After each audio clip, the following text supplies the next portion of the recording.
Hey everybody, this is Tim with Op-Ed Daily.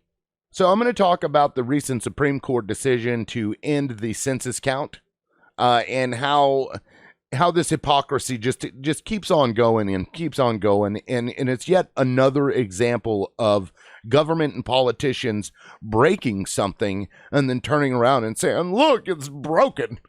Right? They do this all the time. Welfare programs, Social Security, all that stuff. There's Social Security, they start taking money out of it. And then they turn around and say, "Look, well, we're about to run out of money in Social Security." Well, of course, because you kept taking money out of it. What did you think was going to happen? Don't complain about it, the program. Complain about the fact that you keep pulling money out of it. Let's be reasonable here. And in this case, with the census, Donald Trump, back in May, was like, "You know what, guys, we're going to have to delay the census. We're going to have to push back the deadline by 4 months.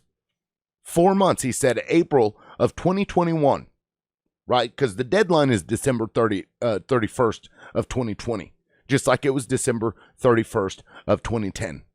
Every 10 years, in that year, you have to enumerate the number of people in each state, and then you will apportion representatives and electoral votes based on those numbers.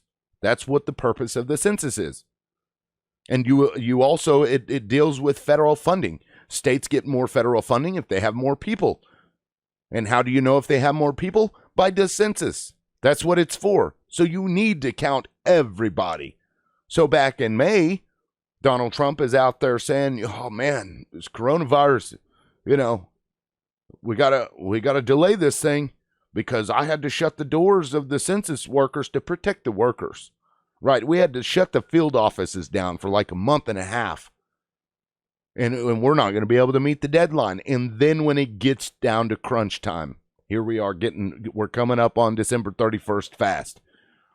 So here we're getting down to the nitty gritty. And what does Trump do? He comes out and says, "Guys, we can't delay this. That's unconstitutional." So he takes it to court. The Supreme Court granted the Trump administration's request to end the census count before the end of this month. And don't believe me that Donald Trump was on board with the delay? Well, let's look at what the Supreme Court had to say. Well, technically, the Supreme Court didn't have anything to say except for one justice, and that was Sonia Sotomayor. She wrote one dissenting opinion about this decision. Nobody else wrote an affirmative decision, opinion, or anything. Not that I can find. If you can see another justice that wrote in the affirmative why they did what they did to set some extra precedent, please leave it in the comment section below, because I can't find it. All I found is Justice Sotomayor's dissenting opinion, and in it, she lays it out beautifully. Right here, in the words of the, I believe this is it. Right here.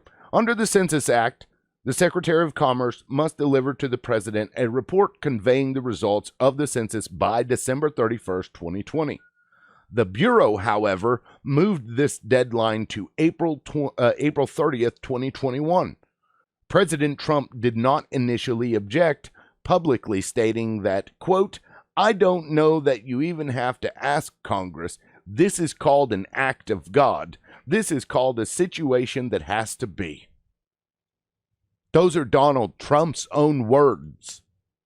And then when it gets close to where you can't do anything after him delaying it purposefully, right, to protect census workers, once you get to a point where there's no turning back, and whatever you turn in on December 31st, 2020 is going to be inaccurate, once we got to that point, then the Trump administration turned around and said, "Hey, we can't delay this until April 30th of 2021.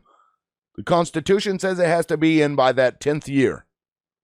And while that is technically correct, we're at a crossroads here where, is it really reasonable to not delay this in order to get an accurate count? Because the Constitution does say that you have to count the whole persons of each state. That means everybody. So you have dueling constitutional thought here. In one instance, the Constitution says you have to count everybody, and then you base your representatives and electors off of that, right? And then on the other hand, it says that, the enumeration has to occur every 10 years. And in Sotomayor's opinion, and also mine, it is more important to have an accurate count than it is to hit a deadline, especially when the person who is arguing against the delay is the one that created and caused the delay to begin with. This is insanity. This was a ploy, a brilliant, beautiful ploy on Donald Trump's part to try and do everything that he can to not count as many minorities as possible. Now, why would he want to do that? Because that will hurt Democrat states. That will hurt blue states. That won't hurt red states, according to Republicans, because they don't have those undocumented people in their states. And if that wasn't bad enough, Donald Trump is trying to remove undocumented people from the census count after the data has been given to him. Don't believe that? Well, that's what he's doing. And let's look at the Constitution here. All persons born or naturalized in the United States and subject to the jurisdiction thereof are citizens of the United States and of the state wherein they reside. This defines what a citizen is. And in one section right below the 14th Amendment, in Section 2 of that same amendment, it says, representatives shall be apportioned among the several states according to their respective numbers, counting the whole number of persons in each state, excluding Indians not taxed. Notice this word right here. What's that say? That says persons. That does not say citizens. Yet, just above it, they defined a citizen, and they chose not to use the word citizens here. Why? Because everybody is supposed to be counted. So even if you are ideologically on the right, this is not something that you can just ignore. The Constitution isn't a Bible where you can just, abide by some things in it and then just disagree with others and say, well, that's the Old Testament. That doesn't count. The Old Testament, that's old. We don't get to do that here. If you believe in what the Constitution says, it says persons. It does not say citizens. And that wasn't an accident. That was purposeful. So everybody in the country has to be counted. Everybody. And so what we're dealing with right now is a president that first came out and said, oh, man, this coronavirus stuff, we're going to have to shut the Census Bureau down.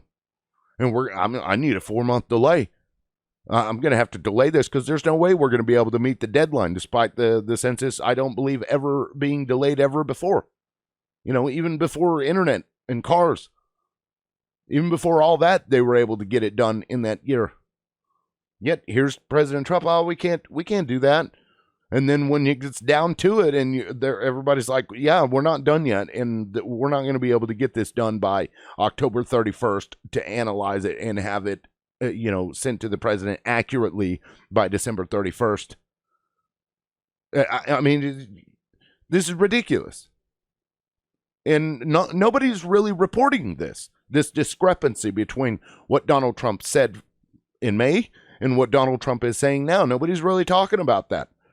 Justice Sotomayor did in her dissent, but the Supreme Court didn't bother thinking that this was even important enough to write an opinion about, explaining and expressing why they would make that decision. They didn't do that. And that actually leads me back into what Sheldon Whitehouse said yesterday at Amy Coney Barrett's confirmation hearing. If you haven't seen that, you have to watch it. It lays out how the Supreme Court has been just taken over by dark money. It was mind-blowing what Sheldon Whitehouse talked about. And I'll put a link in the description of the video.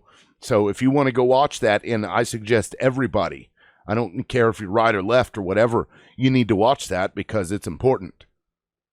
And he lays it out just brilliantly I was, my wife and I watched it last night, and it kind of shook me to my core, because the Supreme Court is such a powerful branch. It has so much power. It wields so much power, and to know that it's been taken over by money interests, whew, yeah, that's disturbing. We'll just say that. It's disturbing, and that would make sense why they would do this. Please let me know what you think in the comment section below. Like and share this video, and if you want to hear more videos like this, hit the subscribe and the bell icon so that you'll get a notification when I drop another video. All right, guys, this is Tim with Op-Ed Daily. Peace out.